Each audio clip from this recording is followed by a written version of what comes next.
Ashton Kutcher resigns from anti-child abuse charity over support for rapist Danny Masterson. Ashton Kutcher has resigned from the charity he set up to tackle child sexual abuse, following outrage over a letter of support to a judge after Danny Masterson's rape conviction. In his resignation to the charity, Thorn, Kutcher said his support letter was an error in judgment. Masterson was sentenced to 30 years to life in prison for the rapes of 2 women. A similar letter was sent by Kutcher's wife, actress Mila Kunis. The letters and subsequent apology from Kutcher and Kunis, both of whom starred in that 70s show alongside Masterson, were widely criticized by victims and advocacy groups. In a resignation letter directed to the board of Thorn and posted online, Kutcher said his decision to step down from the board is rooted in the recognition of recent events.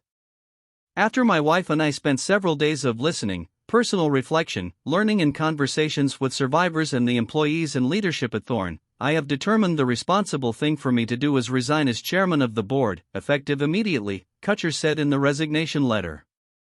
I cannot allow my error in judgment to distract from our efforts and the children we serve, he added. Established by Kutcher and ex-wife Demi Moore in 2012, Thorn focuses on combating sexual exploitation of children. Much of the group's focus is on the internet and the role it plays in the spread of child sexual abuse material and sexual slavery.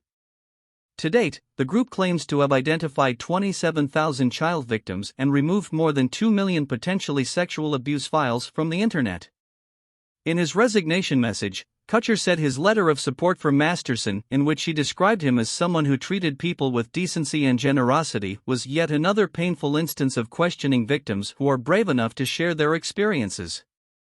This is precisely what we have all worked to reverse over the last decade, he added.